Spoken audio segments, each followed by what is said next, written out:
important.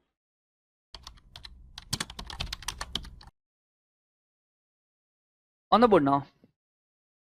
See, we have seen as a part of particle physics that when I talk about a particular atom, this particular atom has some nucleus. Around this atom, we have some electrons.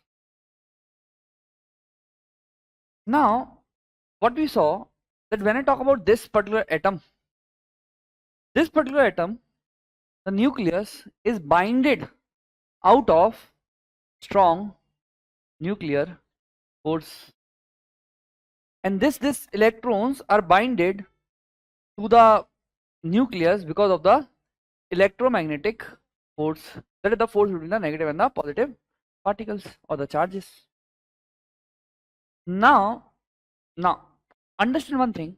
As per the principle of energy remains conserved or constant, as per the principles of energy remains constant, whenever I try to break these bonds, this bond or maybe this bond, whenever I try to break this bond, the bond is there because there is energy, but when I try to break this bond, it will be converted into some other form of energy which will be released. For example, let's say if I put this marker over the top of this board, the marker may be in the stable condition, है ना? It is kept over the board, it is in the stable condition, marker stable condition में है. But अगर मैंने इस marker को नीचे topple किया, तो marker will start falling towards the ground. What I am doing, I am releasing the energy which is stored, potential to kinetic in this. तो जनरली एटम के लेवल पे क्या होता है, एटम के लेवल पे जब ये बॉन्ड्स होते हैं और जब ये बॉन्ड्स टूटते हैं तब भी एक एनर्जी रिलीज होती है. अब देखिए दो तरीके होते हैं.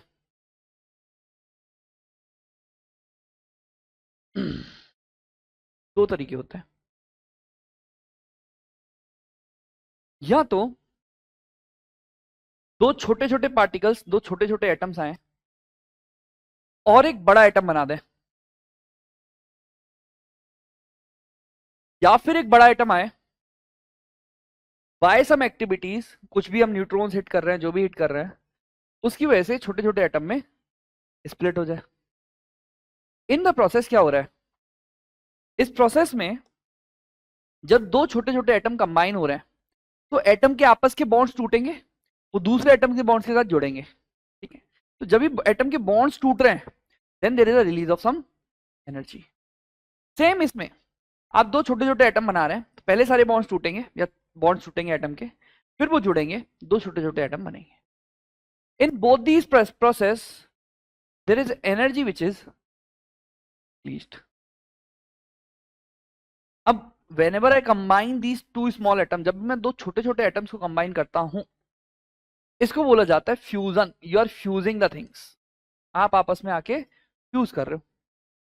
And whenever you are disintegrating one larger atom into two small atoms, this is nothing but fission. मतलब एक बड़ा एटम टूट के दो छोटे एटम बना रहे हैं, फिजन है. लेकिन एक चीज कांस्टेंट है कि इन दोनों में एनर्जी रिलीज हो रही है. एनर्जी क्यों रिलीज हो रही है, what is the cause of this energy? The cause of this energy is nucleus और atom entirely. The nuclear force वाला bond is breaking, that is letting the energy go out. And whenever the energy related to nucleus is going out, this is nothing but nuclear energy. So nuclear energy is not only about your nuclear power plants, it's also about the fusion which is there in the stars. तो stars में भी जो energy produce हो रही है वो भी nuclear energy है. क्यों? क्योंकि वो न्यूक्लियस की वजह से हो रही है. ठीक है, अब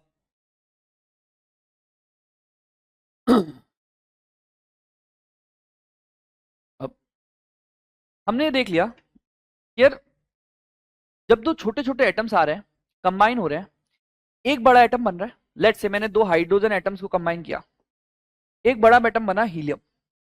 इसके साथ ही एनर्जी रिलीज होती है. कभी कभी एनर्जी के साथ कुछ एलिमेंट्री पार्टिकल्स भी रिलीज होते हैं, लाइक न्यूट्रॉन्स, सिमिलरली एक बड़ा एटम है, अगर ये स्टेबल है और मैंने इसको एक न्यूट्रॉन एक्स्ट्रा दे दिया तो क्या होगा, वो न्यूट्रॉन इसको डिस्टेबल कर देगा।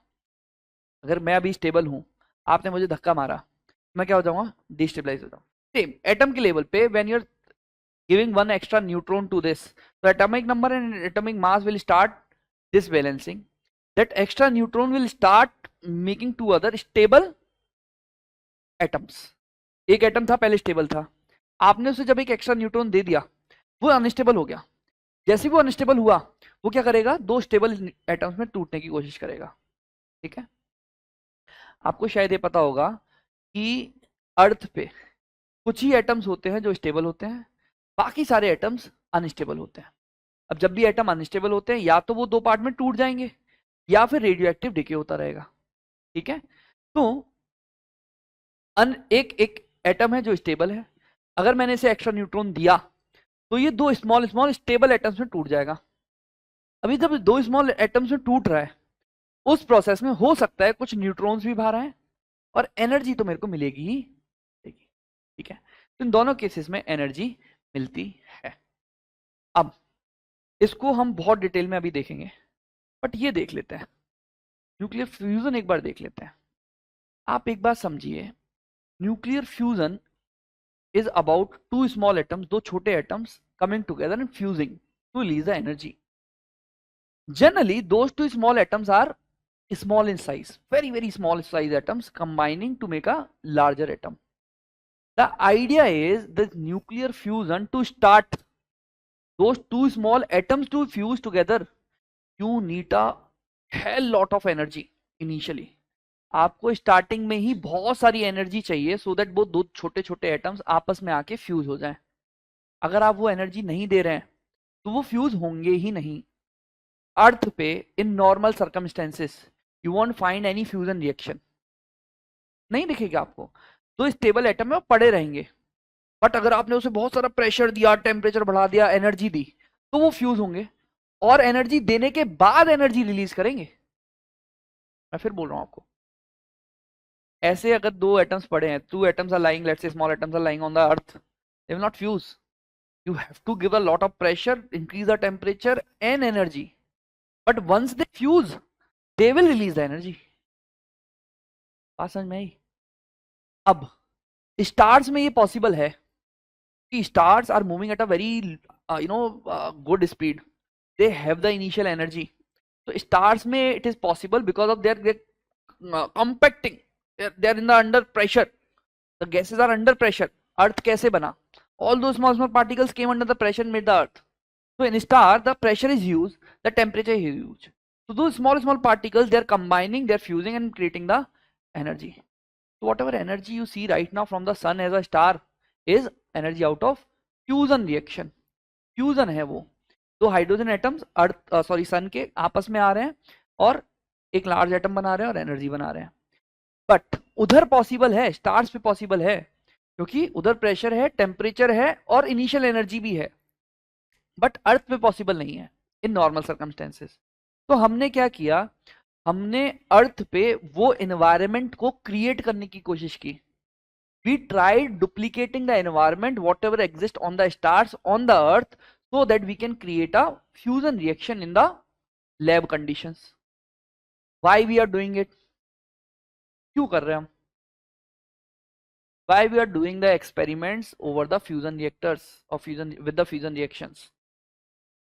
To get the energy. Baba, energy is the outcome. But the catch is, for fusion, you need apart from pressure, temperature, the initial energy also.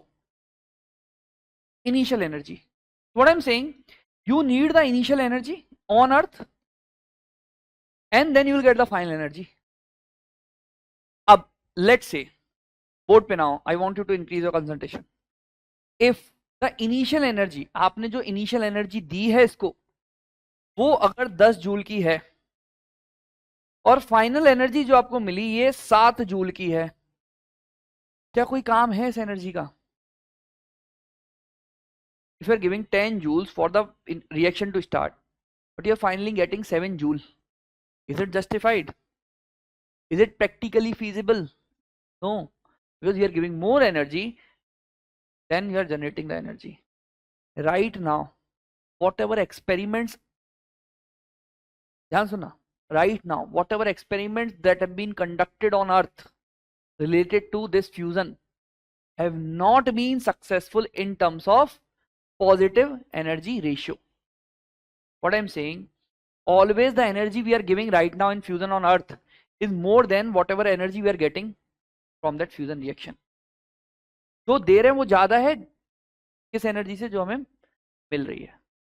तो अभी अर्थ पे we have these what I can say you know artificial experiments. इन्हें बोला जाता है tokamak. Tokamak का मतलब है आर्टिफिशियल सन, नकली सूरज. तो ये क्या होता है, ये एक रिएक्टर जैसा होता है, इसके अंदर रिएक्शंस हो रही होती है. What they will do, they will try to generate a plasma. Earth के सरफेस पे क्या जनरेट हो रहा है, प्लाज्मा. तो दे make the temperature, pressure and all those things, energy in such a fashion that it starts generating the plasma, so that the hydrogen combines and gives you the helium and some energy. These are nothing but the tokamak.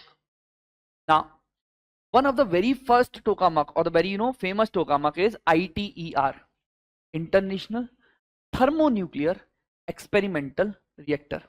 क्या है ITER? कुछ नहीं है, नकली सन है. मतलब fusion reaction कराएगा वो, टेम्परेचर बढ़ा के, प्रेशर बढ़ा के और थोड़ी एनर्जी देके.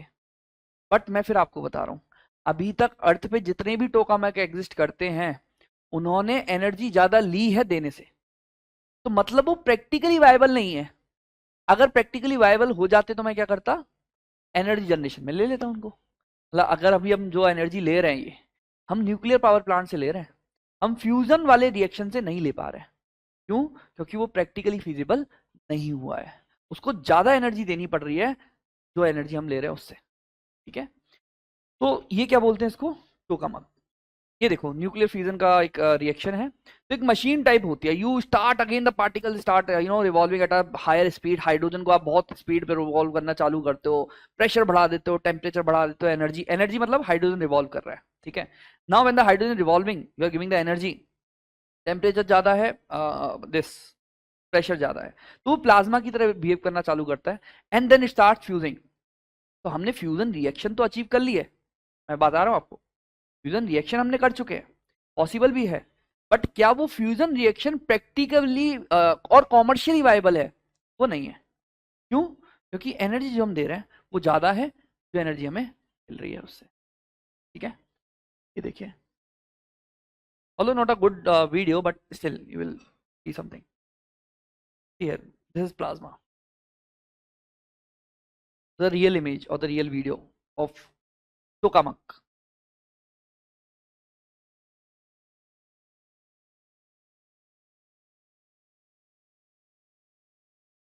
On a rod, rotating, swelling under high temperature and high pressure. ये प्लाज्मा क्रिएट हो रहा है. Under this plasma the hydrogen will start fusing, फिर एनर्जी रिलीज होगी.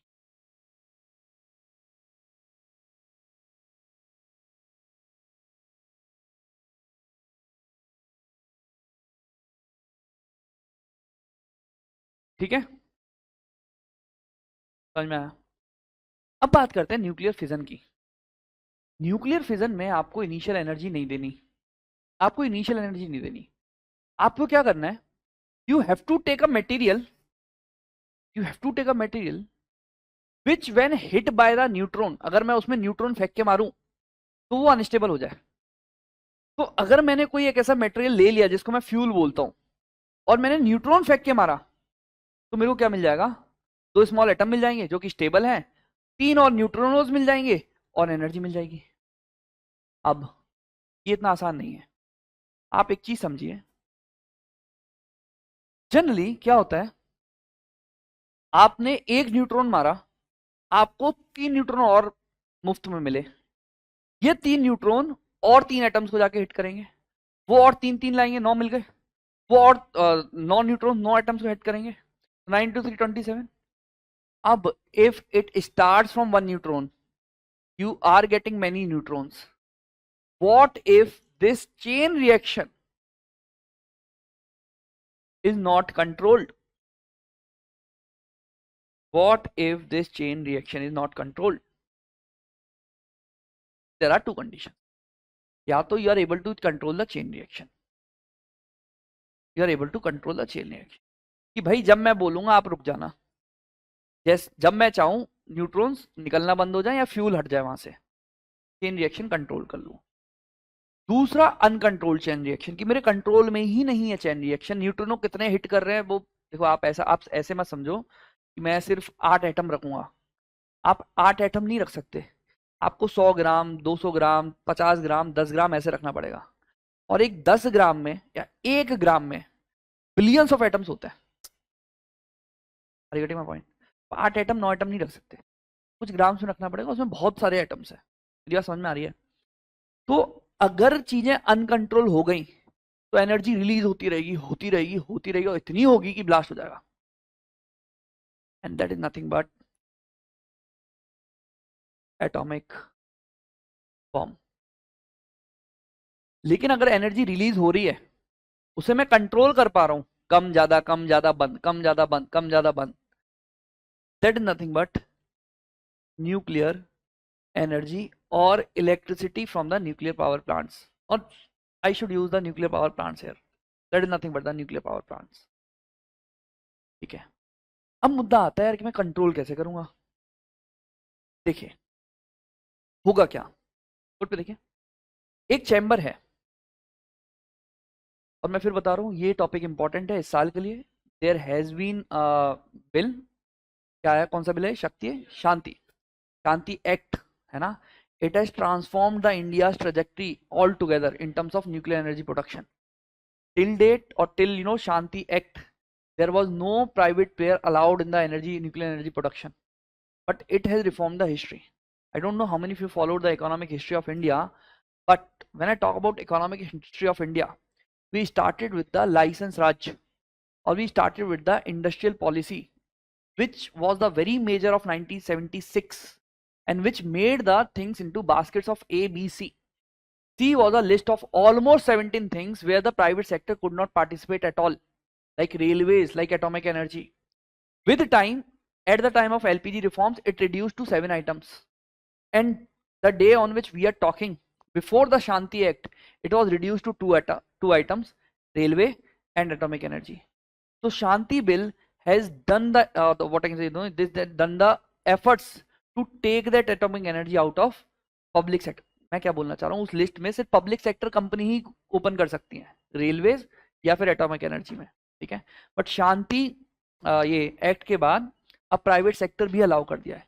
बट कितना अलाउ किया है, कहां से अलाउ किया है, ये हम देखेंगे शांति एक्ट में. क्या प्रोडक्शन अलाउ किया है, कंस्ट्रक्शन अलाउ किया है, या फिर सिर्फ ऑपरेशन अलाउ किया है? That is what we will see under the Shanti act. What I am saying, this topic is important for your year. बहुत बहुत बहुत बड़ा रिफॉर्म है, like GST, like demonetization and all those things. इतना बड़ा reform है. ठीक है. whenever these big reforms are there, either UPSC asks in prelims or in mains, 100% आप देख लो कहीं ना कहीं क्वेश्चन मिलेगा आपको. ठीक है. तो what I am saying now, this chain reaction can be control. For example तो होगा क्या, एक चैम्बर है, इस चैम्बर में इधर आपने एक फ्यूल रखा होगा. This fuel will be reacting with the neutrons. These fuel will be allowed to react with the neutrons. अगर फ्यूल को अलाउ किया गया न्यूट्रॉन्स के साथ रिएक्ट करने के लिए तो क्या प्रोड्यूस होगी? Energy. But if the fuel is not allowed to react with the neutrons, I can not produce the energy. तो हु कंट्रोल्स कि न्यूट्रॉन्स रिएक्ट करेंगे या नहीं करेंगे? That is the task of the control rods in the nuclear reactors. पहली बात समझ में आई यार. न्यूट्रॉन्स अब ये क्या करेगा, मान लो यहाँ पे ऐसे समझो, यहाँ पे न्यूट्रॉन्स हैं, यहाँ पे फ्यूल है, इसको मैंने उठा दिया तो ये आएंगे रिएक्ट करना चालू कर देंगे, एनर्जी आएगी. बट इसको मैंने गिरा दिया तो ये आना बंद कर देंगे. पहली चीज तो ये हो गई. बट क्या तुम्हें पता लग रहा है ये ऑन एंड ऑफ है, बाइनरी है, होगा या नहीं होगा? है ना. या तो रॉड ऊपर होगी या रॉड नीचे होगी. ऑन एंड ऑफ है, बाइनरी है. एक चीज आती है अब एक कंसेप्ट है speed of neutrons. If the speed of neutrons are fast is fast, then the reaction will be fast. अरे हाँ या ना यार, जितना तेज ट्रेवल करेगा उतनी रिएक्शन ज्यादा होगी. What if I control the speed of the neutrons? In this chamber also, whatever is the speed of the neutrons of travel towards this fuel, if I control that, I will be able to control the reaction. I will be able to control the speed of the reaction. This is controlled by the moderator. By the moderator in the reactor. अरे बड़े आराम से सुनना, पूरा समझ में आएगा. जिसको भी कुछ भी तकलीफ है न्यूक्लियर टेक में, आई प्रॉमिस आपको दिखने लगेगा. अब देखो, हमने एक चैम्बर बनाया, चैम्बर के बीच में रखा है फ्यूल, इधर से रखी है रॉड्स. रॉड्स उठाई तो न्यूट्रॉन्स आना चालू कर देंगे, रिएक्शन आ जाएगी, इलेक्ट्रिसिटी आएगी, एनर्जी आएगी. इलेक्ट्रिसिटी नहीं, एनर्जी. बीच में पड़ा है मॉडरेटर. मॉडरेटर क्या करेगा? स्लो डाउन कर देगा न्यूट्रॉन की स्पीड को, कि भाई ज्यादा तेज मत भाग वरना फट जाएगा, है ना. बहुत तेज रिएक्शन हो जाएगी, फट जाएगा, बहुत एनर्जी आ जाएगी, आप कंट्रोल नहीं कर पाओगे. अब होगा क्या, जब भी आपने इस एनर्जी को अलाउ किया, the moment you allowed the energy, this energy will be available in form of, कैसे अवेलेबल होगी? Heat. This energy will be available in form of heat. मतलब जो भी वहां पे पड़ा है, जो भी एक फ्लूइड पड़ा है उस पर्टिकुलर चैम्बर में, वो गर्म होता चला जाएगा. जैसी रिएक्शन हो रही है, चैम्बर है, उस चैम्बर में जो फ्लूइड पड़ा है उस रिएक्शन की वजह से वो गर्म होता चला जाएगा. अब ये गर्म फ्लूइड जब बाहर आएगा, तो इसी फ्लूइड से मैं टरबाइन घुमा सकता हूं. This hot fluid can be used to generate steam, and that steam can be used to rotate the turbine. Turbine घूमेगा तो क्या होगा? इलेक्ट्रिसिटी आएगी. अरे जब टरबाइन ऐसा चक्का घूमता है तो उसके अंदर मैग्नेट लगी होती है, समझ लो यार, 9-10 में देखा हुआ अपन ने. तब मैग्नेट लगी होती है तो मैग्नेट से इलेक्ट्रिसिटी आती है. टरबाइन घूम रहा होता है, मैग्नेट के अपोजिट पोल से इलेक्ट्रिसिटी जनरेट होती है. ठीक है, आप उतना आगे मत जाओ. मैं क्या बोल रहा हूं, इसमें जो स्टोर्ड हीट है, इसको कैसे स्टोर किया जाता है? This is stored through the coolant. This coolant will store the heat, will take the heat outside of the chamber, will come back once it is cooled down, will again store the heat, will go outside the chamber, will come again back to the chamber, will again heat up, will take the heat outside, come again. कोई तकलीफ इसमें? समझ में आ रहा है क्या हो रहा है? This is nothing but the nuclear power plant. तो हमने क्या देखा, न्यूक्लियर पावर प्लांट में एक फ्यूल होता है. अब उसे टेक्निकल भाषा में येलो केक बोलते हैं. क्या बोलते हैं? Yellow cake. जो न्यूट्रॉन्स हैं वो इसमें आएंगे, रॉड्स आप उठा देंगे तो वो ट्रेवल अंदर कर पाएंगे, रॉड नीचे कर देंगे तो आप वो नहीं कर पाएंगे. तो एकदम ही रिएक्शन रोकनी है तो आप रॉड्स का यूज करेंगे, बट रिएक्शन स्लो डाउन करनी है तो आप मॉडरेटर का यूज करेंगे. कूलेंट में क्या होगा, जो भी हीट जनरेट हुई वो स्टोर होगी, वो हीट आप बाहर ले जाएंगे, स्टीम जनरेट, कूल डाउन करेंगे तो स्टीम जनरेट होगी, जैसे कूल आ गया वापस आप उसे अंदर कर देंगे. एक कंटिन्यूस फ्लूइड होगा, वो ऐसा चलता रहेगा. गीजर यूज किया है? ऐसा जाता है, ठंडा पानी जाता है, गर्म होता है, फिर आपके पास गर्म पानी आ जाता है, वैसा है. तो coolant, this is nothing but the nuclear reactor. चलिए इसका भी कुछ एक वीडियो देख लेते हैं. ये बम बन सकता है, फट सकता है, if you are not controlling, that is why you will see the disasters.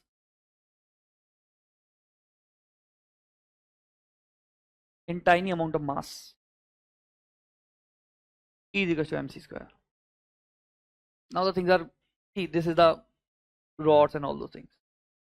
A neutrino hit किया एक एटम को, now it will blast into 2, फिर 3 से बहुत सारे वो अलग अलग एटम्स को ब्लास्ट करेंगे, and the reaction will keep on going. chain reaction. वो क्या करेगा, कूलेंट को हीट करेगा, इससे स्टीम आएगी, स्टीम से पंखा घूमेगा, पंखा जब घूमेगा तो electricity.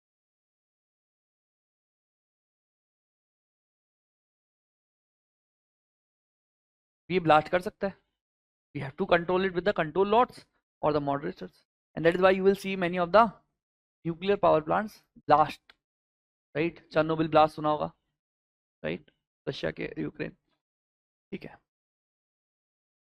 Now a simple question from you, सारे न्यूक्लियर प्लांट्स पानी के किनारे क्यों होते हैं? मैंने सब बता दिया, तुम्हें बताना पड़ेगा अब ऐसा क्यों होता है।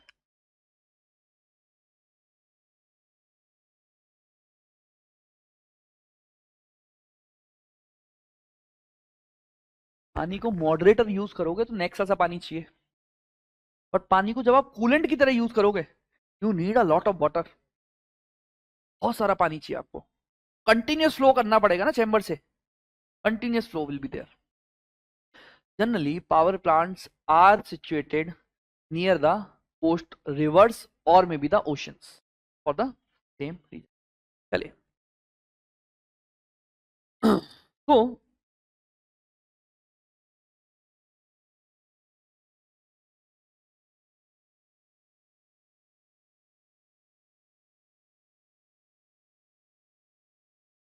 ये गलत आ गया इधर,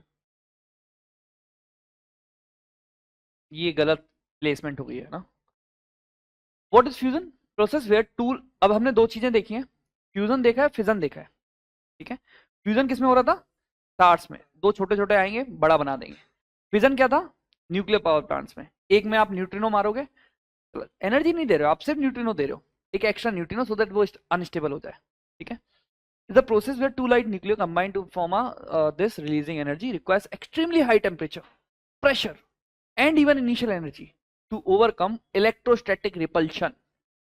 अरे यार आप समझो, दो एटम्स पास आ रहे हैं, उनके जो इलेक्ट्रॉन है और इसका जो इलेक्ट्रॉन है वो भी तो आपस में रिपेल करेंगे ना, ऐसे रिपेल करेंगे to to overcome that repulsion of the electrons, क्योंकि सेम चार्ज है, अपोजिट होता तो कंबाइन हो जाता, बट सेम चार्ज है, they will repel, so they produces helium, neutron and large amount of energy. Challenges क्या हैं? Energy output is currently lower than the energy required to initiate fusion. Maintaining stable high temperature of plasma is also difficult as of now. These are the challenges in the fusion. Advantages क्या हैं? Very important. No greenhouse gas emissions. कोई CO2 आया? नहीं आया, helium बन गई. No long radioactive waste. In nuclear power plants we'll see there is a possibility of radioactive waste. But when you see fusion, helium, क्या helium कोई radio active waste है? नहीं है, तो ग्रीन हाउस गैस भी नहीं है, रेडियो एक्टिव वेस्ट भी नहीं है, इसलिए we are focusing upon the fusion. आप समझ रहे हैं द ब्यूटीफुल एस्पेक्ट। अभी क्या होता है, आप जो न्यूक्लियर पावर प्लांट देखते हैं, इनका जो रेडियो एक्टिव वेस्ट है, you have to dump it somewhere, and जो बड़ी बड़ी कंट्रीज हैं like USA, they use the small islands as the dumping grounds. वो अपने कोस्ट पे नहीं डंप करेंगे, दे know it may come out और it may be digged, right. They use the vulnerable island nation, उनके नेशन उनके coast पे जाते हैं, डंप करते हैं, आ जाते हैं। तो generally those are the radioactive waste. Then nearly unlimited fuel supply. For example, when we talk about the sun, पता नहीं कब से रिएक्शन चली जा रही है ना, कितने सदियों से चली जा रही है। सन का जिक्र तो हमारे एंशिएंट हिस्ट्री में भी है, तो सन तो बहुत पुराना है, ठीक है, चली जा रही है, अनलिमिटेड ऑलमोस्ट फ्यूल सप्लाई। अब we have seen the tokamak. Tokamak is used for controlled thermonuclear fusion. Sorry, you are fusing two atoms. Tokamak is nothing but artificially you are conducting the fusion reaction on Earth. यहाँ पे कर रहे हैं आप। अब we have seen the this ITER, International Thermonuclear Experimental Reactor. This is under construction in France. This is important that we are trying to make a tokamak or fusion reactor in France. Although UPSC asked the question on this, PYQ है 2017, 2018 या 16 का, I don't remember the year, but क्या पूछा पता है UPSC ने? अच्छा, quantum से क्या पूछा आप पता है आपको? क्वांटम से क्या PYQ आया है? यूपीएससी ने पूछा क्यूबिट क्या है, क्यूबिट किस टेक्नोलॉजी से। This is the level of UPSC when it comes to the conceptual of the science and tech question. तो हम तो बहुत डीप में पढ़ रहे हैं, इस क्वेश्चन से सिर्फ ये पूछा था कि ये फ्यूजन का है या फिजन का है, सिर्फ इतना और कुछ नहीं। दिस इज फ्यूजन ऑब्वियसली, तो बेसिक ही हो गया। International thermonuclear experimental reactor is about the fusion reaction located in France, India is a party to it, ठीक है। And we are representing ourselves through ITER, the body which we made in India, ITER India, this is known as ITER India. Institute for Plasma Research under DAE is nothing but this particular body comes under that institute, ठीक है। आपको इतना भी याद नहीं रखना, you just remember India is a party to this thermonuclear whatever is the experiment being conducted or being planned in France. अभी functional नहीं है, under construction है. Then India, do we have any tokamak in India? So we have Aditya. You remember Indus 1 and Indus 2? क्या है? Collider, particle colliders, right, of India. कहाँ located है? Indore. These are the tokamaks. That is the artificial sun. We are trying to do the nuclear fusion reaction on Earth in India. Aditya is the first indigenous tokamak designed by Institute of Plasma Research. And then we have this SST1, medium size superconducting tokamak. ये इतना important नहीं है. Aditya is rather more important. So these are the two tokamaks at India, right? Now, apart from this, you should know the tokamaks around the world. We have JT60SA of Japan. This is world's biggest nuclear fusion reactor, and this is combinedly of European Union and Japan. Located in Japan, but an initiative of both European Union and Japan. JT60SA. Then we have JET facility. This is of United Kingdom. Then we have HS70. This is of China. This is world's first high temperature superconducting tokamak device. Then a very famous east of China. This is the almost the most famous along with this ITER. East of China, right? East of China is also known by the name of artificial sun, right? This is China and this is artificial sun. Experimental advanced superconducting tokamak. मैं तो ये बोल रहा हूँ UPSC शायद आपसे सिर्फ ये भी पूछ ले टोकामक क्या है. You should know tokamak is nothing but a device which is used for the fusion. याद रहेगा, ठीक है. चलो हमने काफी कुछ देख लिया अभी. अब आ जाते हैं न्यूक्लियर फिजन पे.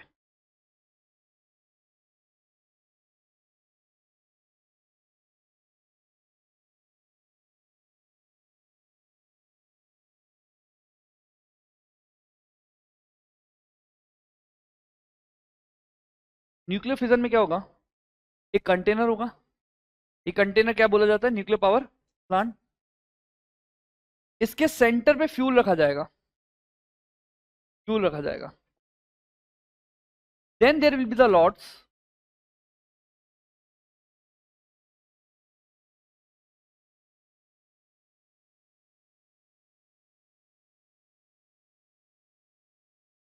Then there will be rods which will be controlling the reaction. Then this will be having a moderator. Moderator will slow down neutrons. Electron पे क्यों पहुंच रहे हो? Then there will be the coolant. This coolant will transfer heat to the turbine. Up. What we were doing? We were releasing the neutrons from the outside chamber. Neutrons were doing the chain reaction. Ab, this chain reaction could be sometimes ज़्यादा, could be sometimes कम. समझिए, जितना fuel रखा है इस chamber में, हो सकता है मेरे को सिर्फ उतने ही न्यूट्रॉन्स मिले. जब मैंने न्यूट्रॉन्स डाले 100 डाल सकता हूँ या 500 डाल सकता हूँ. न्यूट्रॉन्स 100 डाल सकता हूँ या 500 डाल सकता हूँ. अब जब मैंने 100 न्यूट्रॉन्स डाले, वो तो कम पड़ गए इस फ्यूल को कंज्यूम करने के लिए. फ्यूल कंज्यूम होगा. एक पार्टिकल दो छोटे स्टेबल एटम को बना देगा. एक पार्टिकल दो छोटे स्टेबल एटम को बना के छोड़ देगा. एक पार्टिकल दो छोटे स्टेबल एटम को बना के छोड़ देगा. मैं क्या बोल रहा हूँ? जब मैंने 100 न्यूट्रॉन्स डाले, वो तो कम पड़ गए. बट जब मैंने 500 न्यूट्रॉन्स डाले, बहुत ज्यादा हो गए. तो stage whenever the neutrons which we are putting is sufficient for the self sustaining chain reaction. खुद से अब ये चलेगी, मेरे को बाहर से कुछ नहीं देना. Self sustaining chain reaction. This is known as criticality of the nuclear reactor. Criticality is nothing but the optimum amount whenever the chain reaction is self sustaining. अब मुझे बार बार न्यूट्रॉन्स नहीं डालने, मैंने को जितनी जरूरत थी मैंने डाल दिए. The stage whenever the nuclear reactors attain the stage कि यार अब न्यूट्रॉन्स बाहर से नहीं चाहिए, did not the artificial intervention, that is nothing but the criticality, a very very very important term in the nuclear energy. ठीक है, चलिए अब मुद्दा आता है इसका. ये क्या है? फ्यूल है. फ्यूल के एक मास को क्या बोला जाता है? Yellow cake. आप लिखिए मत, ये सब मैं दे दूंगा. फ्यूल के एक मास को येलो केक बोला जाता है. अब ये फ्यूल जनरली काफी तरीके का होता है, काफी तरीके का होता है. पहला जो नाम आप पढ़ेंगे वो आप पढ़ेंगे यूरेनियम. दूसरा जो नाम पढ़ेंगे वो आप पढ़ेंगे प्लूटोनियम. तीसरा जो नाम पढ़ेंगे वो आप पढ़ेंगे थोरियम. नोट्स में है ये.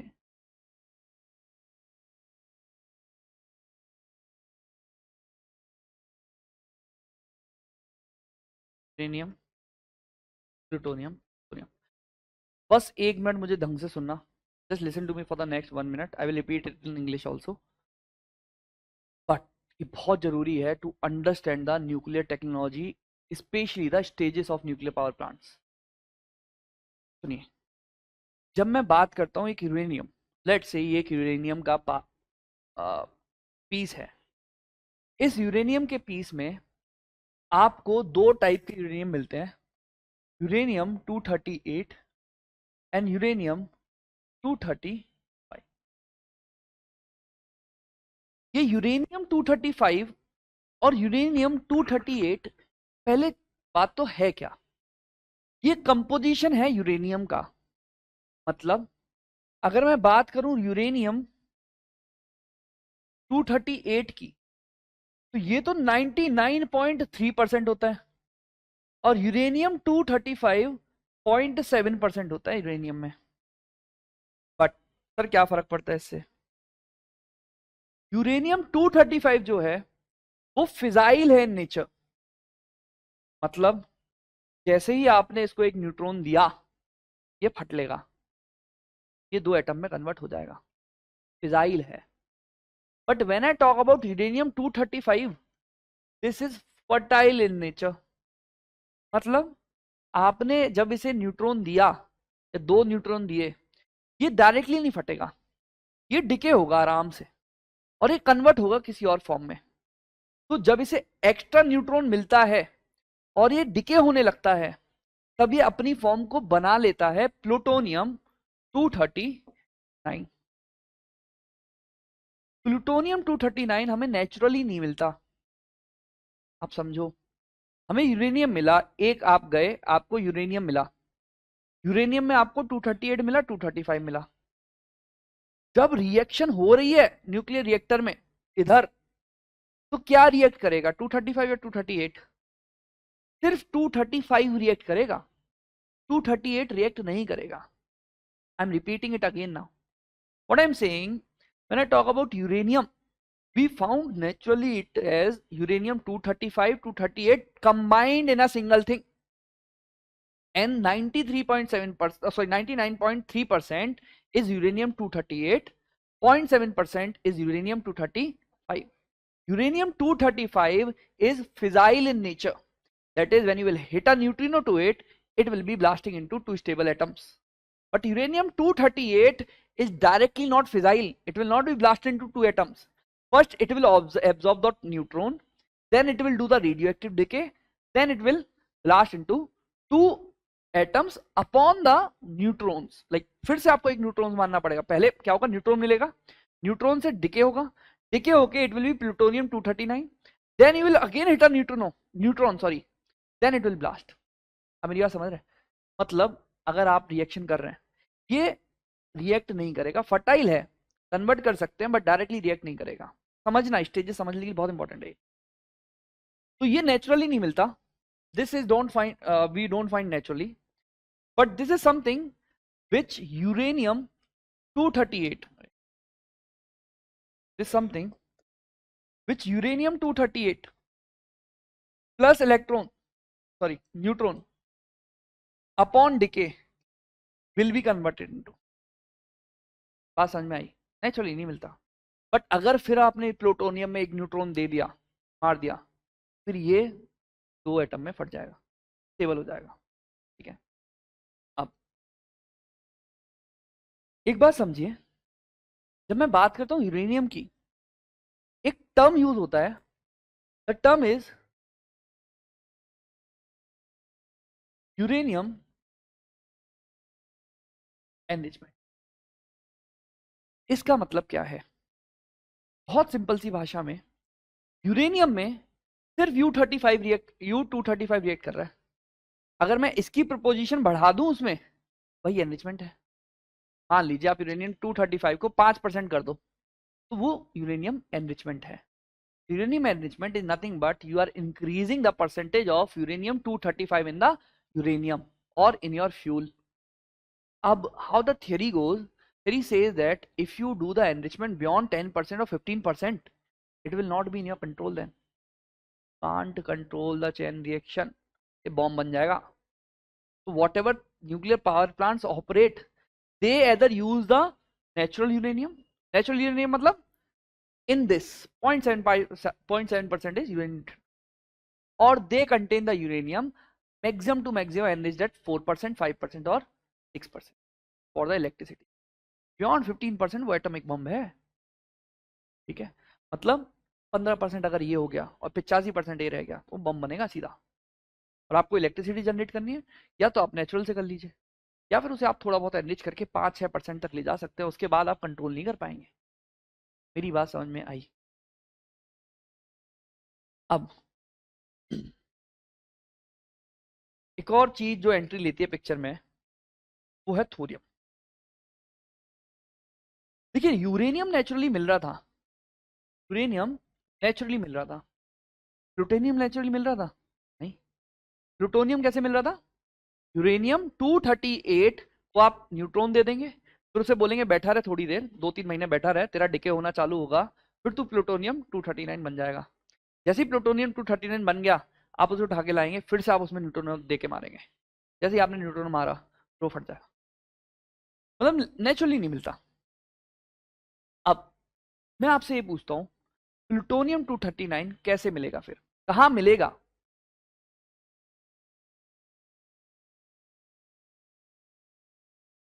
हाँ, न्यूक्लियर रिएक्टर में मिलेगा यार। जो आपने यूरेनियम का फ्यूल डाला, उस यूरेनियम के फ्यूल को डाल, जैसे आप यूरेनियम डाल रहे हैं ये दोनों न्यूक्लियर रिएक्टर में, जैसे आपने न्यूक्लियर रिएक्टर में ये दोनों डाले, ये तो एनर्जी देना स्टार्ट कर देगा। ये एक न्यूट्रॉन लेके बैठ जाएगा, बैठा रहेगा बैठा रहेगा बैठा रहेगा, थोड़े दिन में इसका क्या बन जाएगा? प्लूटोनियम। ठीक है, होना स्टार्ट होगा तो इसका प्लूटोनियम बन जाएगा। आप समझ रहे हैं? This plutonium when found, and I'm using again a very important technical word, this uranium is found in the nuclear reactors, and this is known with the name of, sorry yaar, this is known with the name of MOX, is known with the name of MOX. So MOX fuel is nothing but you have the plutonium and you have some traces of uranium also. अरे separate कैसे करोगे? कुछ तो traces होंगे ना, अभी भी कुछ यूरेनियम बचा होगा, कुछ यूरेनियम 235 बचा होगा। तो मॉक्स फ्यूल क्या है? मॉक्स फ्यूल कुछ नहीं है, उसमें प्लूटोनियम की मात्रा थोड़ी ज्यादा है और यूरेनियम जो आप सेपरेट नहीं कर पा रहे वो भी पड़ा हुआ है, वो मॉक्स फ्यूल है।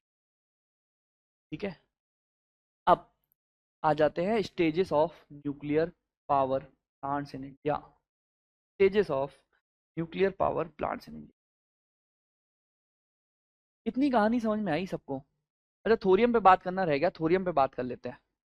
देखिए, when I talk about this thorium is naturally available, thorium is naturally available, but thorium is very stable, it is not even fertile, it is stable, एकदम स्टेबल है, सॉल्ट है, it is stable.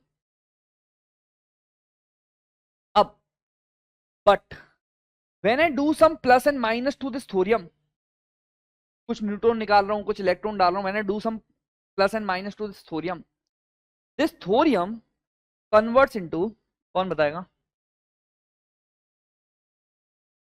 this thorium converts into, very good, this thorium converts into uranium 230. Yeah, you have to remove some neutrons, you have to give some electrons, upon that we will get the uranium 233. And again this uranium 233 is fissile in nature, you can use it as if you are using uranium 235. अब why I am teaching you this, मैं आपको क्यों पढ़ा रहा हूं. पहली चीज, ये एक पहली चीज, ये थोरियम एक सॉल्ट से मिलता है या सैंड से मिलता है, क्या बोलते हैं उसको, very good, this is made out of monazite sand. And if I talk about India, India has the world's largest reserve of that monazite sand. कितना है, दुनिया का सबसे ज्यादा 25% ऑलमोस्ट मोनोजाइट इंडिया में मिलता है, मोनोजाइट सैंड, जिसमें थोरियम मिलता है. So the largest, what I can say, the deposition of thorium is in India. अब थोरियम से यूरेनियम 233 बनाना बहुत मुश्किल टास्क है, you need a lot of research, but it can be done. So we have a personality in the history which you might have heard for sure, name Homi Baba, Homi Jahangir Baba. Homi Baba in 1950s made the map for India that how our nuclear energy will look like. He said that it will be executed into 3 stages. The stage 1 is we will be using the natural uranium. The stage 2 we will be using the MOX fuel. MOX fuel क्या है, plutonium और कुछ बच गया uranium. अरे आप कैसे separate करोगे, बच गया तो है, MOX fuel बोल रहे हैं उसको. And the last stage we have the thorium as the fuel. And when I say thorium, it's not directly thorium. Have to convert, मैंने क्या बोला, थोरियम को थोड़ी यूज करोगे यार आप, इससे थोड़ी एनर्जी निकाल दोगे. It has to be converted into some fissile material. So you have to convert the thorium into uranium 233. अभी आपके सामने 4-5 टर्म्स हैं, uranium 235, uranium 238, uranium 233, plutonium 239. Just close your eyes, keep your head down and try to recall कौन सा क्या था. I am giving you 30 seconds. These 4 are important. Not difficult यार.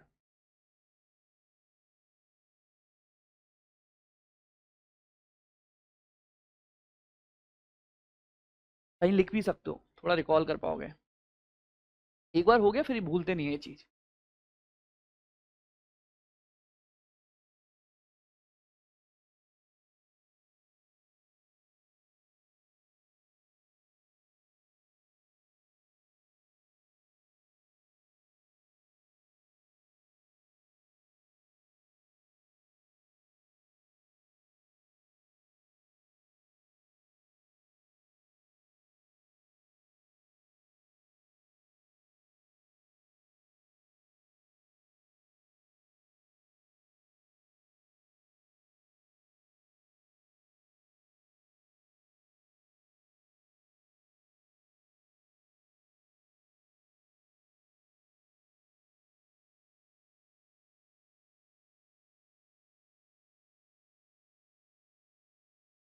Sir beyond 80% I guess it becomes weapon grade. नहीं बेटा, it starts from the 15 और 16 और 20% only weapon है. So whatever you are talking about, it's बहुत बड़ा weapon. कुछ 80% पे तो क्या ही हो जाएगा, 20% पे बन जाता है बाबू.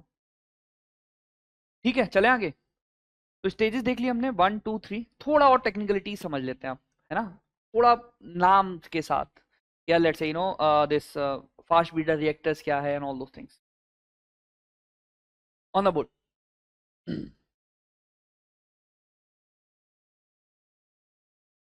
So how we started our journey? We started our journey with the pressurized water reactors. ये नोट्स किसके लेके आए हो? पिछले साल के हैं? लास्ट ईयर के हैं? अभी तो बहुत अलग है लास्ट ईयर से. Pressurized water reactors. अब what we are doing, we are taking here water as the coolant and the moderator. Pressurized water reactor. We are keeping the water at so much pressure that कहीं ना कहीं उसका boiling point we are able to change and it do not blast so easily. At very high pressure we are using water as the coolant and water as the moderator. Then we have boiling water reactor.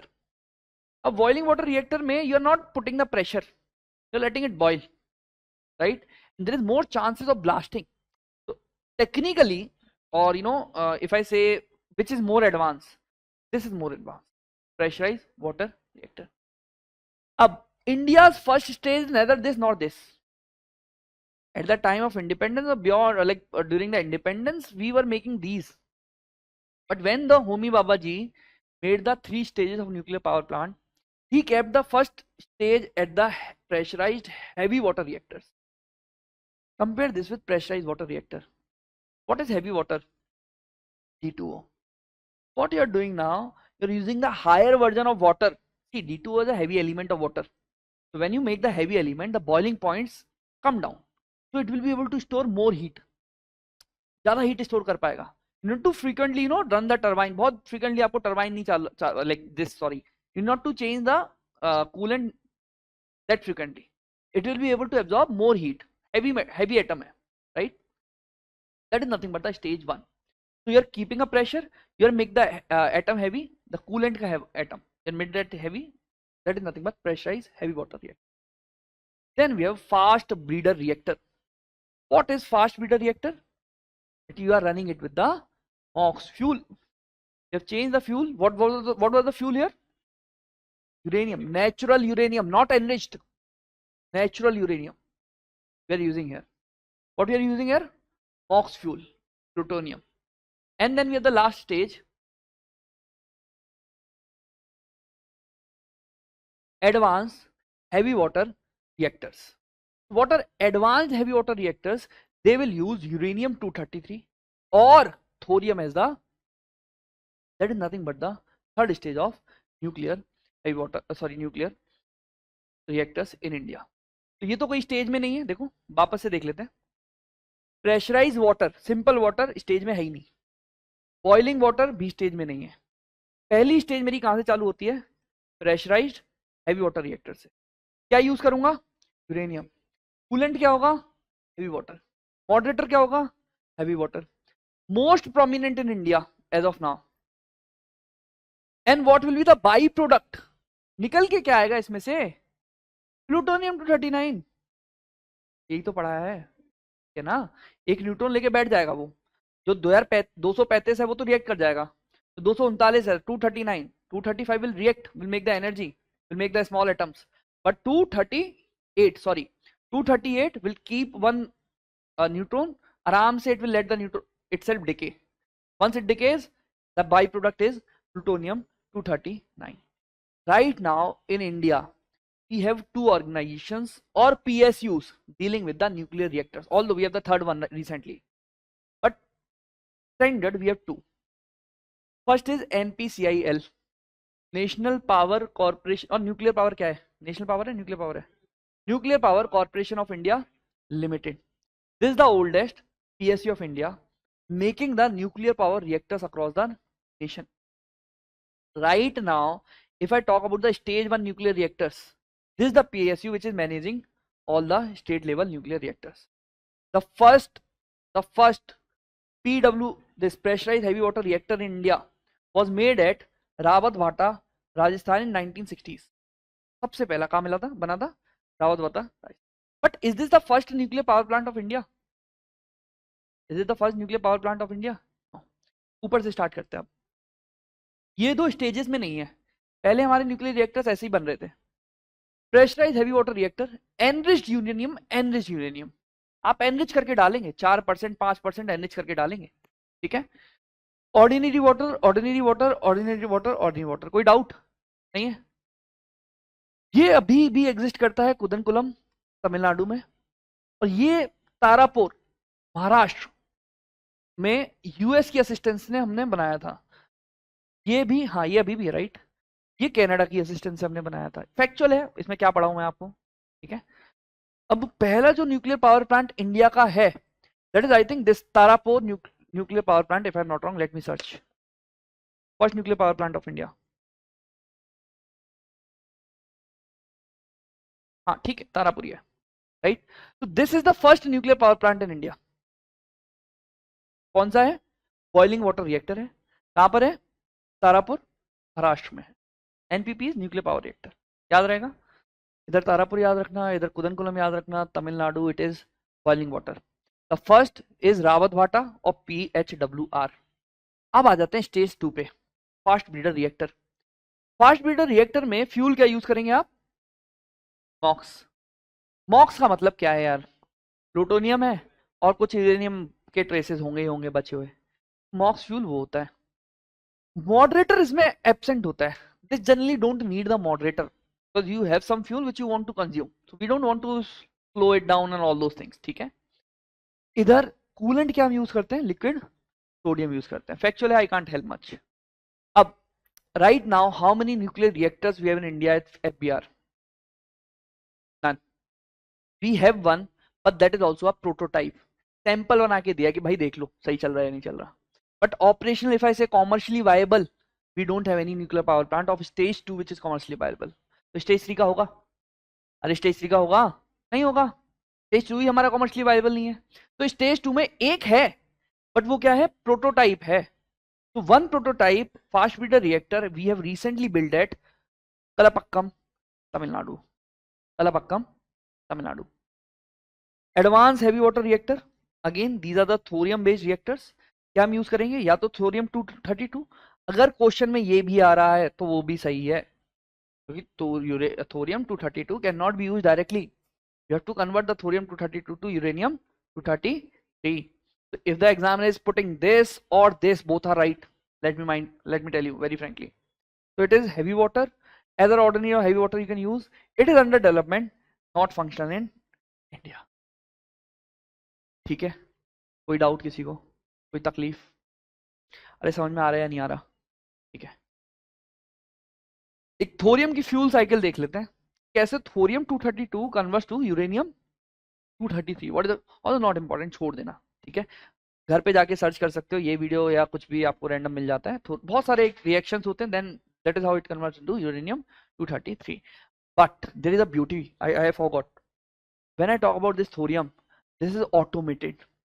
I mean, you don't need anything then. The reaction will be automated. Just see this.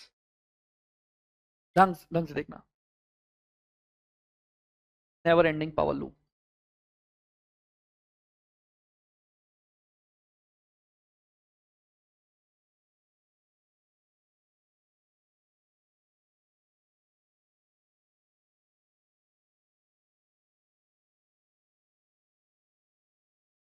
Thorium 233, अब beta decay होगा इसका, प्रोएक्टिनियम 233 बनेगा, फिर uranium 233 बनेगा जो कि एक nuclear fuel है।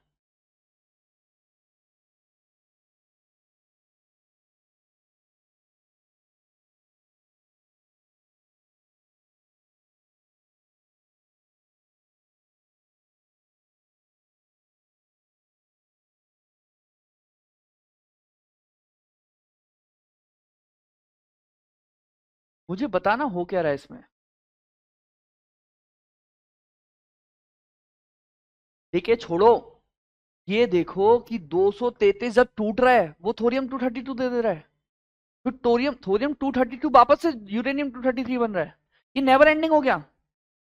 तो if you are able to achieve this, this will keep on giving the energy for long.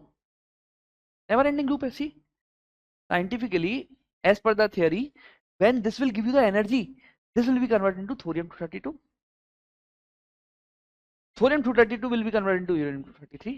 This is a never ending energy loop. समझ में आया? ठीक है, दो टर्म्स इधर यूज हुए हैं, वो आप घर पे जाके एक बार, ये मेरे को याद नहीं रहते, सॉरी, वापस से वीडियो में ही देख लेते हैं।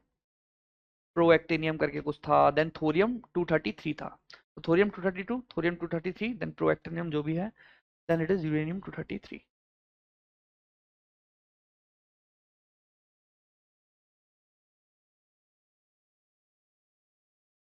एक न्यूट्रॉन इसको पड़ेगा तो एक किस में जाएगा, थोरियम 233। अब इसका बीटा डिके होगा, बैठा रहेगा ये, अपने आप इसके इलेक्ट्रॉन न्यूट्रॉन बन जाएंगे, प्रोएक्टिनियम, ठीक है, फिर इसको यूरेनियम में कन्वर्ट हो जाएगा, ठीक है। चलिए, अब ये कुछ टाइमलाइन है, फैक्चुअल है, which you have to remember, मैं आपके डॉक्यूमेंट में दे चुका हूँ। 1945 में we have the Tata institute of fundamental research, and please you will remember the timeline, ठीक है। इस साल के लिए आप प्लीज याद रखिए, क्योंकि इट में हेल्प यू इन एलिमिनेशन और मे बी कुछ और, है ना। ये इंस्टीट्यूट बना था, इसके बाद 1948 में we have the energy act, this has been replace now, इसे अबंडन करके we have the new act Shanti, ठीक है। Shanti act is nothing but merger of two different acts, atomic energy and civil liabilities act. तो atomic energy commission was set up 1954, this commission has been now given the statutory powers, ठीक है, under the Shanti act. Department of atomic energy created, then Apsara is the first nuclear research reactor. Can you tell me क्या लिखा है board पे, अप्सरा क्या है, और जो हमने पढ़ा था अभी न्यूक्लियर पावर प्लांट वो क्या है। बेटा ये कुछ नहीं है, पहले आप पावर प्लांट्स उसे बोला जाता है जो कि कॉमर्शियली वायबल है, आप एनर्जी प्रोड्यूस कर रहे हैं, बेच रहे हैं, ये रिसर्च का है। तो अगर मैं बहुत टेक्निकल बोलूं आपसे, तो इंडिया का जो पहला पावर प्लांट है जो रिसर्च वाला है वो अप्सरा है, बट जो कॉमर्शियली वायबल है कि मैंने लगा के एनर्जी बेचना चालू कर दिया, वो कौन सा है, तारापुर महाराष्ट्र है। देन अगर मैं बात करूं आपसे, इंडिया का पहला वो पावर प्लांट कौन सा है जो प्रेशराइज हैवी वाटर रिएक्टर है, रावत वाटा राजस्थान, याद रहेगा। पहला प्रोटोटाइप कौन सा है fast feeder reactor, Kalpakkam Tamil Nadu, ठीक है। कुदनकुलम में जो है, Kudankulam nuclear power plant in Tamil Nadu, this is the type of boiling water, ठीक है। छोटे छोटे फैक्ट्स मैं दे दूंगा आपको डॉक्यूमेंट में, आपको बस याद रखना है और कुछ नहीं, है ना। इसके बाहर मुश्किल है आपका कोई क्वेश्चन आएगा। अब इसके अलावा क्या, इसके अलावा आ जाता है पहला तो मैपिंग। मैपिंग में हम क्या करेंगे, कौन सा न्यूक्लियर पावर प्लांट कहाँ पे है, किस नदी के किनारे है, या तो नदी के किनारे होगा या फिर ओशन के किनारे होगा, यही होगा ना यार, या तो नदी के किनारे है ओशन के किनारे। तो हम क्या करेंगे, हम ओशन वाले साइड से लिख लेंगे यार, ये 3-4 पावर प्लांट ओशन वाले हैं, बाकी सारे नदी के किनारे हैं, ठीक है, और उनकी स्टेट्स याद रखेंगे। चलिए, then we have India's first nuclear power plant Tarapur, then Rawatbhata में first pressure heavy water reactor, then India's first nuclear test was conducted in Pokhran, known with the smiling Buddha, ठीक है। हम यहाँ तक एनर्जी बना रहे थे, बट हमें परेशान करना चालू किया, तो हमने दिखा दिया कि भाई हम ये न्यूक्लियर बॉम्ब भी बना सकते हैं, ठीक है। तो गड़बड़ है, पता नहीं, सेकंड न्यूक्लियर टेस्ट का लिखा होगा, देख लेंगे। Then we have the current affairs part, ठीक है।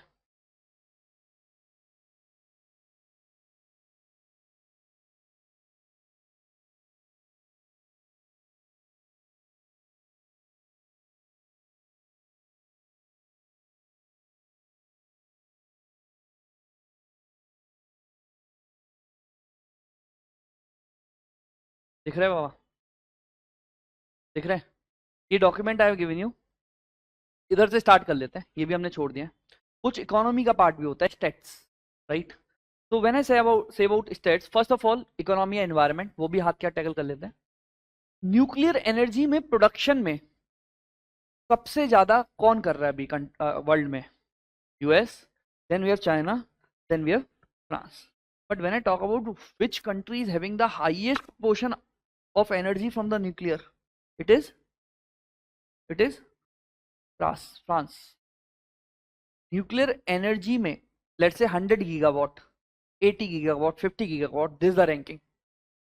बट व्हेन आई से यार कंट्री का टोटल एनर्जी 100 गीगावाट था, उसमें सबसे ज्यादा परसेंटेज न्यूक्लियर से किस कंट्री का है, फ्रांस का है। बस इतना याद रखना, बाकी शायद यूपीएससी नहीं जाएगा इसमें।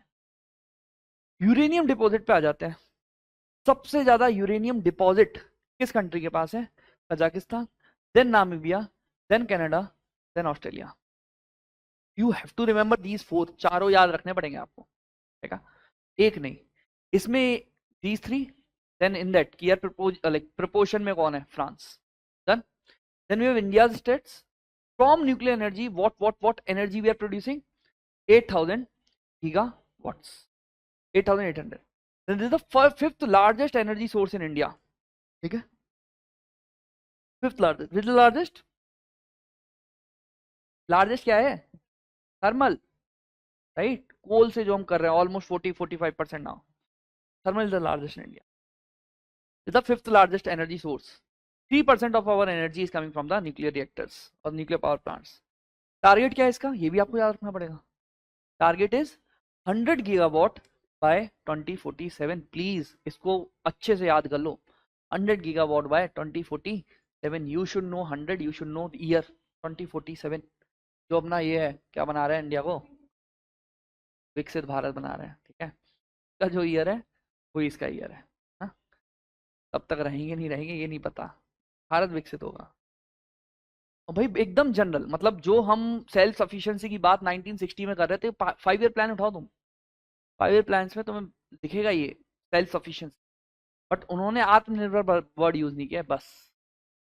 विल सी इंडिया का पहले और दूसरे 5 ईयर प्लान से ही ऑब्जेक्टिव ये है कि will be inward looking in self sufficient economy. वही तो आप बोल रहे हो वापस से आके, कुछ नया नहीं है उसमें। लेकिन करंटली इंडिया में कितने न्यूक्लियर रिएक्टर्स हैं, 25, 7 लोकेशन पे हैं। मतलब if I talk about the let's say this Tarapur could be one of the location, but Tarapur में हो सकता है 2 रिएक्टर्स हैं या हो सकता है 3 रिएक्टर्स हैं, समझो। एक लोकेशन पे हो सकता है 3 रिएक्टर्स हो, एक लोकेशन पे 2 हो, एक लोकेशन पे 4 हो। फॉर एग्जाम्पल राजस्थान में ज्यादा है, जो रावत भाटा है उसमें I think 3-4, I don't know the exact number, ज्यादा है। तो रिएक्टर्स कितने हैं, 25 हैं। कितनी लोकेशन पे है, 7 लोकेशन।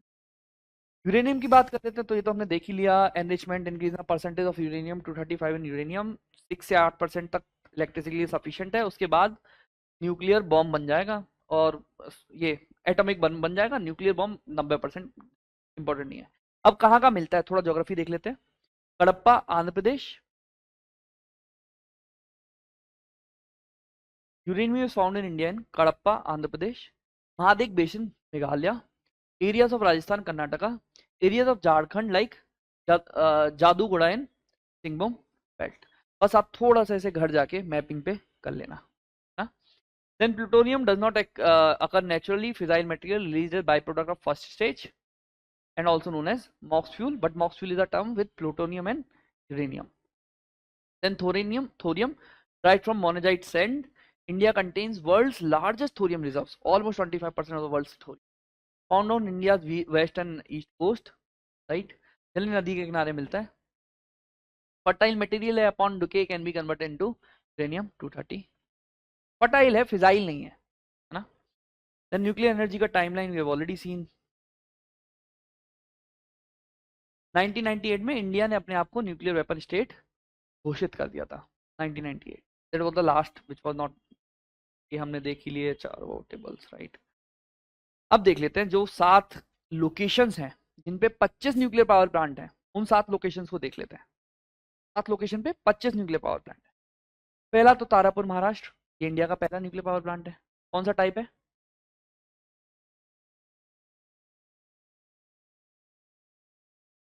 मैं भी भूल गया, बॉइलिंग वाटर है ना ये, हाँ, this is boiling water plant, right. Tarapur is boiling water plant, first nuclear power plant. This is made by the US assistance. Then we have Rawat Bhata in Rajasthan, this is first pressurise heavy water reactor, Canada की help से हमने बनाया। Then we have Kudankulam in Tamil Nadu, 4 out of 6। अब इसमें सारे हैं, मतलब इसमें प्रेशराइज वाटर रिएक्टर भी है, प्रेशराइज हैवी वाटर रिएक्टर भी है, रशिया की मदद से हमने बनाए हैं। 6 प्लांट हैं, 4 बन चुके हैं, टोटल 6 बनेंगे, 4 बन चुके हैं। नॉट इंपॉर्टेंट, ठीक है, आप कहीं कंफ्यूज ना हो इसलिए डाल दिया मैंने। देन कलापक्कम तमिलनाडु, ये कौन सा है, prototype, right, pressurise fast breeder reactor, indigenous है, हमने खुद बनाया है। याद है मैं आपको बता रहा था 2 PSUs है न्यूक्लियर पावर प्लांट की। तो पहली वाली तो पहली स्टेज को देख रही है, NPCIL, इसके लिए हमने नहीं बना दी भाविनी, ठीक है, भाविनी। तो ये PSU है जो सेकंड स्टेज को मॉनिटर कर रही है, इसको एक्सपेंड करेगा Bhavini. NPCIL first stage Bhavini. अब कायगा नियर रिवर है, नौरा नियर रिवर है, देन दिस काकरापर नियर रिवर है, done.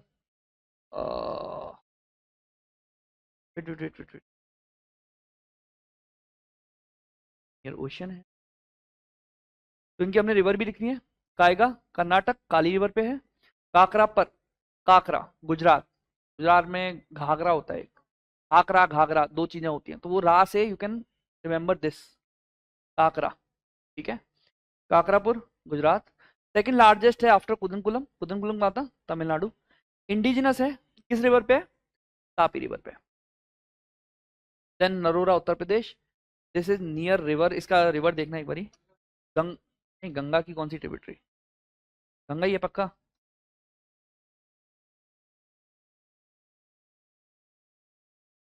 I am not good at facts, Ganga river, ये आपके डॉक्यूमेंट में सही कर लेना, अभी मिलेगा आपको। अब as I told you we have the Shanti act, the full form is sustainable harnessing and advancement of nuclear energy. इसको आप पॉलिटी में भी पढ़ेंगे, इसको आप करंट अफेयर्स में भी पढ़ेंगे, इसको आप साइंस एंड टेक में भी पढ़ेंगे, इसको आप इकोनॉमी में भी पढ़ेंगे, इसको आप बॉडीज में भी पढ़ेंगे, जो इसकी बॉडीज को स्टैट्यूटरी स्टेटस मिला है।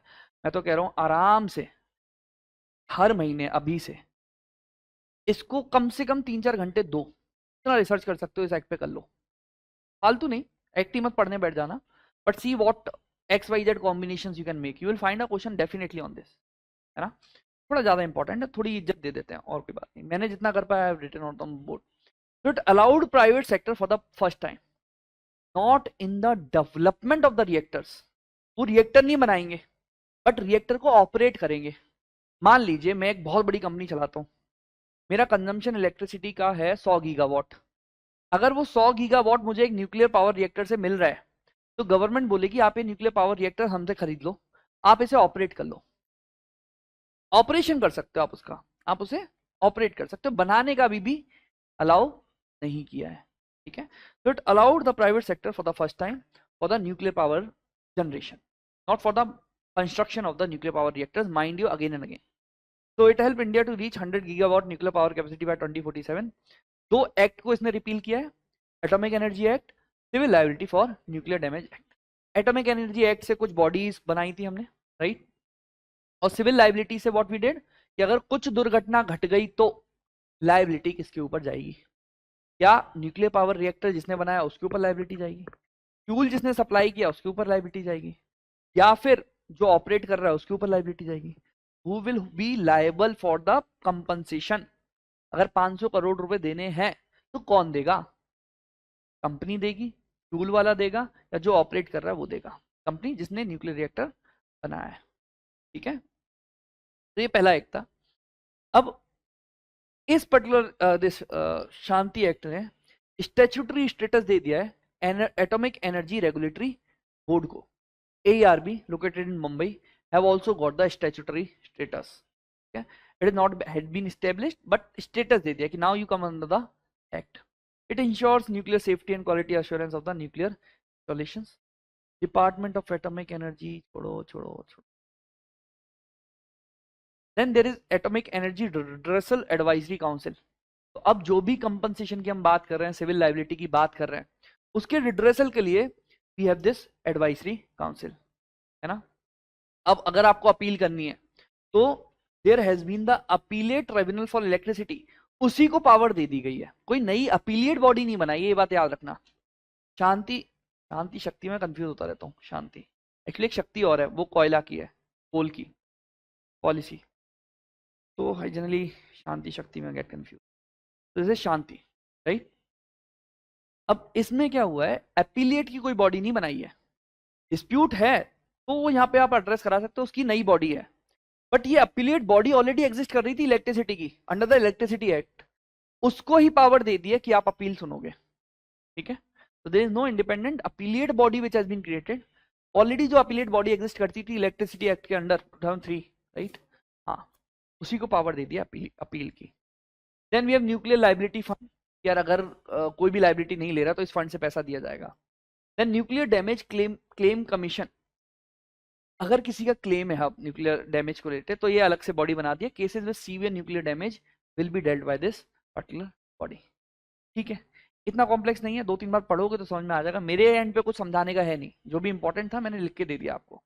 ठीक है, बस एक दो चीजें याद रखना कि इसमें क्या बॉडी बनी है, किसको स्टैट्यूटरी पावर बना है और किस बॉडी नहीं बनी है। अपीलेट बॉडी बनी नहीं है, उसको पावर दी गई है। अपीलेट बॉडी कौन सी वाली, इलेक्ट्रिसिटी वाली, कि आप ही अपील्स देखोगे न्यूक्लियर की भी, है ना। और एआर भी बनी नहीं है, स्टैट्यूटरी स्टेटस दिया गया है। चलो अब ये कुछ फैक्ट्स हैं, मतलब न्यूक्लियर टेक्नोलॉजी का यूज और रेडियो एक्टिव टेक्नोलॉजी का use in other fields. For example cobalt 60 is use for the cancer treatment, radiation therapy होती है। मैं इसमें कुछ भी नहीं कर सकता, literally you have to revise it and remember it. ये मेरे हाथ का गेम है ही नहीं, मैं क्या करूं, मैंने तो लिख के दे दिया आपको। Then iodine 131 it is use for the treatment of thyroid cancer. Then this Tech 99M is used for the medical imaging. Carbon 14 you might know it is for the carbon dating to know the age of the trees and all the anything carbon compound का कोई भी age आपको जाननी है, you can use the carbon dating. PET scan, PT scan again for the cancer का detection. Radon 222 generally asked many times in the state PCS. This is a guess. कुछ भी अगर घर है, if the room is very congested, so you generally have a radon gas, right? Generally used for the geological studies. कोई चीज बहुत दिनों तक अगर बंद है तो उसमें ये गैस बनना चालू हो जाती है, geological studies. Then we have potassium 40 generally banana में, if you will lie the banana, banana अपने आप ही डिके करता रहेगा, राइट। उसके अंदर कौन सा एलिमेंट होता है, पोटेशियम 40। अब all of them will give you neutrinos, याद है पहले पढ़ा था पार्टिकल फिजिक्स में, all of them including the power plants will give you the neutrinos, not neutrons, वो अलग है, neutrinos, make sense? So even the bananas will give you the neutrinos, right, when they are decaying. अब these are some terms. Criticality, steady self-sustaining nuclear chain reaction, neutron loss is compensated by neutron production. देख लिया ये भी हमने, criticality क्या होता है। Then yellow cake, refined uranium ore, जब सेंटर में फ्यूल यूज कर रहे हैं, जो ओर है उसकी सेंटर वाली, उसी को हम क्या कर रहे हैं, बोल रहे हैं yellow cake. These terms are important, otherwise मैंने नहीं लिखी होती। Then there is a unit becquerel, there is a unit of radio activity, किस रेट से रेडियो एक्टिविटी हो रही है, बैक्यूरल। ये इंपॉर्टेंट नहीं है, छोड़ सकते हैं आप। Fissile material, fertile material, fissile मतलब हट जाए, आपने न्यूट्रॉन दिया वो 2 एटम में टूट गया। फर्टाइल मतलब टूट सकता है, उसको डिके होने के लिए टाइम देना पड़ेगा। आप न्यूट्रॉन दे दो, उसे रखा रहने दो, छोड़ दो, फिर वो शायद आपको फिजाइल मटेरियल दे दे। ठीक है, फर्टाइल है, फिजाइल नहीं है। हाथ की हाथ नहीं टूटेगा, आप सोचो हाथ की हाथ एनर्जी दे दे, वैसे नहीं होगा। उसका रेडियो एक्टिव डिके होगा, या बीटा डिके होगा, अल्फा डिके होगा, कुछ भी होगा, उसमें हमें नहीं जाना, इतना टेक्निकल नहीं करते सब्जेक्ट को। अल्फा डिके बीटा डिके पढ़ाने बैठ गया मैं, वो 2 घंटे का गेम है पूरा। ठीक है, फायदा नहीं उसका। नहीं, डिके होगा उसके बाद भी, ये थोरियम भी तो डिके हो रहा है आपका, प्लूटोनियम भी प्लूटोनियम बन रहा है डिके के बाद, डायरेक्ट न्यूट्रॉन के बाद प्लूटोनियम नहीं बन रहा, एक डिके होगा उसका, बीटा डिके अल्फा डिके, तब जाके वो प्लूटोनियम बनेगा। ठीक है, चलिए अब थोड़ा और करंट अफेयर्स बचता है, न्यूक्लियर एनर्जी मिशन। देखिए गवर्नमेंट ना एकदम से कोई एक्ट नहीं आएगी, इतना बड़ा revolution will not be come in a single day, they will start doing छोटा छोटा स्टेप्स। पूरी कहानी कैसे जाती है आप ऐसे समझिए, पिछले साल का जो बजट था उसमें गवर्नमेंट लाई न्यूक्लियर एनर्जी मिशन। इस मिशन में टारगेट दिया गया कि भैया 100 गीगावाट लाएंगे, कब तक, 2043 तक। और इसमें बोला हम लोग फोकस करेंगे स्मॉल मॉड्यूलर रिएक्टर्स। अब ये टर्म को एकदम कंठस्थ कर लो, कंठस्थ मतलब याद कर लो, स्मॉल मॉड्यूलर रिएक्टर्स। और डिफरेंस समझना, कितनी भी बुक्स पढ़ लोगे करंट अफेयर्स की समझ में नहीं आएगा, सुन लो। स्मॉल मॉड्यूलर रिएक्टर्स क्या होते हैं, सबसे पहले मॉड्यूल क्या होता है, module, when I say about modular, anything which is modular, it means you need not to make it from the scratch. Modular kitchen सुना है, क्या होता है, आप मार्केट में जाओगे, आप मेरे किचन पूरी वहां पे बनी हुई होगी, आप लेके आ जाओ, फिट कर लो अपने घर पे, आपको हर चीज स्क्रैच से नहीं बनानी, it is already made in the showroom. Modular kitchen you brought at home, you fix it at home, modular. Right now जितने भी ये आप हाईवेज देखते हो, फ्लाईओवर्स, आपको क्या लगता है कंक्रीट डाल डाल के वहां पे बनाए जाते हैं? कुछ ब्लॉक्स होते हैं जो एक के साथ एक रख दिए जाते हैं बस, वो प्री फैब्रिकेटेड कहीं से आए होते हैं। इस टाइप से स्ट्रक्चर्स प्री फैब्रिकेटेड आए होते हैं, एक के पास एक स्ट्रक्चर रखा जाता है तो वो पूरा ये फ्लाईओवर बन जाता है। वहां पे कंक्रीट पोर करके सुखाने के लिए नहीं छोड़ते उसको। मेरी बात समझ रहे हो आप? That is something which is modular, कि बना कहीं और है, आपने वहां लाके सिर्फ फिक्स कर दिया। Generally how the modular things work, there is a what I can say, chamber like this. For example, this is a chamber. What you will do? You will just pour your concrete here, and then you will remove these molds. Molds में बनता है. You will pour the concrete. You will remove the molds. Whatever is the shape of the mold, it will take the shape of that bulk.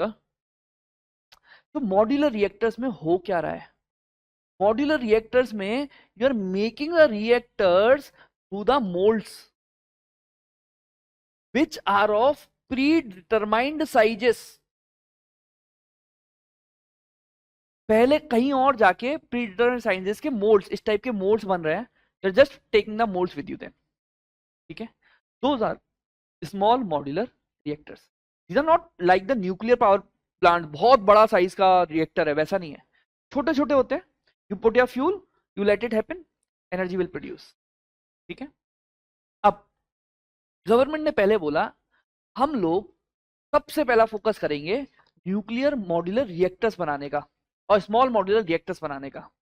अगर हमने ये कर लिया तो हम लोग अलाउ कर देंगे प्राइवेट सेक्टर को to install these nuclear reactors. अरे why to depend on the other companies और why to use the power from the thermal and all those things. अभी ये जो पावर है ये कहीं और से आ रही है, थर्मल से, कहीं से भी आ रही है, कोई फर्क नहीं पड़ता। कंपनीज को बोला कि यार आप अपनी पावर खुद ड्राइव करो फ्रॉम द न्यूक्लियर रिएक्टर्स। अब ये न्यूक्लियर रिएक्टर्स में करेंगे क्या? Government will make the small modular reactors and the private sector will purchase it and will operate it. Operation will be private sector. तो हमने तैयारी 2024 से स्टार्ट कर दी थी। गवर्नमेंट ने बोला इस स्मॉल मॉड्यूलर रिएक्टर का एक पर्टिकुलर साइज होगा 220 का, उसे मैंने क्या बोल दिया? वेरी गुड, उसे मैंने बोल दिया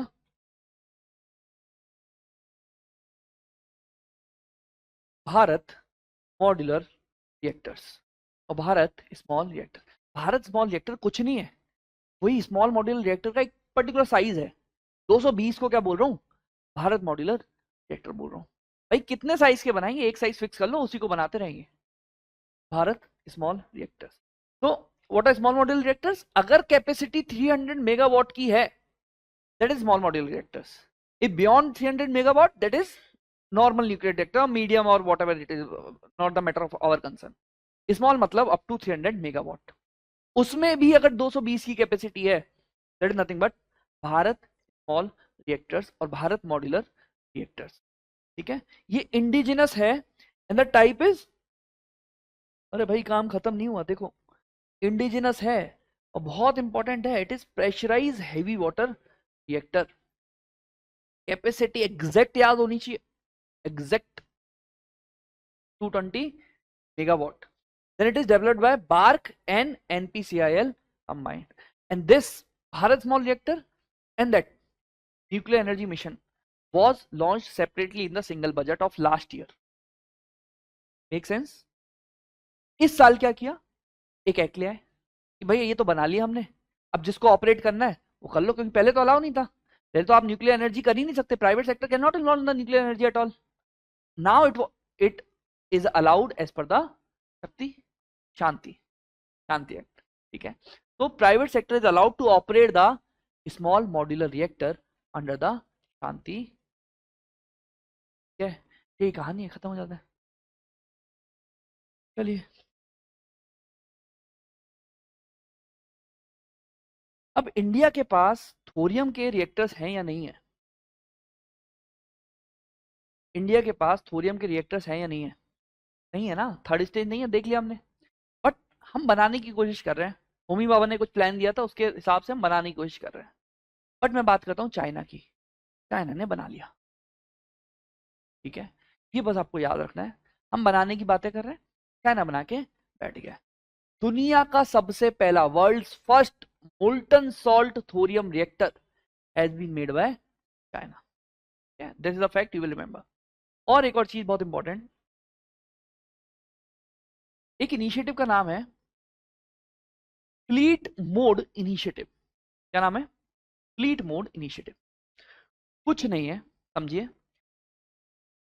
फ्लीट मोड में हम क्या कर रहे हैं, मीडियम साइज के न्यूक्लियर रिएक्टर्स को, 10 मीडियम साइज के न्यूक्लियर रिएक्टर्स को बना ले रहे हैं, पहले ही प्री फैब्रिकेट बना रहे हैं, मोल्ड मोल्ड में बना रहे हैं, मॉड्यूलर है लेकिन मीडियम साइज है। कितना साइज है? 700 मेगावाट। अब इन 10 को जो हमने बनाए हैं न्यूक्लियर रिएक्टर्स, इसको हम कहीं कहीं नदियों के किनारे इंस्टॉल कर देंगे। एक अभी कुछ ही इंस्टॉल हुए हैं, और वो इंस्टॉल हुए हैं इस नदी के किनारे, जिसका नाम है river Mahi. And this is nothing but Mahi Banswara nuclear power project. Banswara जो भी है, sorry, Mahi Banswara nuclear power project. कितना साइज है इसका? 2800, मतलब 4-700 के होंगे। 2800 और 4-700 के होंगे, 4 × 700। एक मीडियम का साइज कितना है? 700। तो 4-700 के एक जैसे दिखने वाले वहां पे इंस्टॉल किए जाएंगे। कौन सी रिवर पे? River Mahi, Rajasthan, near the Mahi dam. तो ये माही याद रखना है ना। 4 इंडिजिनस कौन से टाइप होंगे? Pressurise heavy water, obviously. अब तो तुम्हारे कॉमन सेंस ही होना चाहिए कि यार एक ही है वो, जो दूसरा वाला है एफबीआर, तीसरा वाला तो है ही नहीं। थोरियम वाला तो advance heavy water reactor we don't have. Thorium वाला is known by the name of advance heavy water reactor, तो है ही नहीं। तो दूसरा है वो फास्ट ब्रीडर रिएक्टर, वो भी एक है, वो भी प्रोटोटाइप है, कॉमर्शियली वाइबल नहीं है। Commercially I mean not used commercially right now, it is a prototype. अब इसको देख के और बनाने हैं तो बना लो, प्रोटोटाइप है। And that is that Kalpakkam done. अब इसके लिए एक नई बॉडी फिर बना दी। एक एनपीसीआईएल थी, एक भाविनी थी। अरे बोर हो रहे हो क्या? बोर तो नहीं हो रहे हो? एक भाविनी थी, एक एनपीसीएल थी। एनपीसीएल पहली स्टेज के लिए थी, भाविनी दूसरी स्टेज के लिए थी। इसके लिए एक और बना दी, उसका नाम रख दिया अणुशक्ति विद्युत निगम। अणुशक्ति विद्युत निगम क्या करेगा? मीडियम साइज के 700-700 मेगावाट के बना के फ्लीट मोड इनिशिएटिव के अंदर नदियों के किनारे रखेगा। 10 रखने हैं उसको, 4 इस नदी के किनारे रख दिए, इसका नाम माही रिवर है। ठीक है, क्यों फालतू में टफ करने टॉपिक्स को। देन ये आ जाते हैं thorium molten salt nuclear power reactors. World's first thorium molten salt nuclear power station in Gobi Desert by China. Instead of uranium, this power station uses thorium as fuel. Its reactor does not need water for cooling because it utilizes liquid sand or carbon dioxide to transfer heat and make electricity. ठीक है, sand use कर रहे हैं for the cooling purpose. Unlike the water cooling model, this design significantly reduces the chances of meltdown. क्यों? हाँ, it's about the sand. आपके पास liquid का काम ही नहीं बचा। सैंडी मॉल्टन स्टेट में लिक्विड सैंड है, वो यूज हो रही है, वो भी डेजर्ट में लाके इंस्टॉल किया। कर लो क्या करना है, वो भी डेजर्ट में जाके बीच में इंस्टॉल कर दिया उन्होंने। क्या अब इंडिया क्या कर रहा है कि भैया हमें तो थर्ड स्टेज तक पहुंचना है। इंडिया इस पे काम कर रहा है। चलो, the fourth generation, not stage, generation की बात हो रही है। ठीक है, the fourth generation advance nuclear reactor that uses molten salt instead of water as a coolant. It operates at high temperature, uses thorium as a fuel, produce less long radioactive waves, under development, etc. etc. ठीक है, India is developing this. Make sense? है नहीं हमारे पास कुछ, ठीक है, अभी चल रहा है, सोच रहे हैं कर लेंगे। तो लोकेशन वगैरह कोई पिक्चर में नहीं आता क्योंकि बना ही नहीं है। ठीक है, तो we are done with the nuclear energy now. Did you got the document? नहीं सौरभ?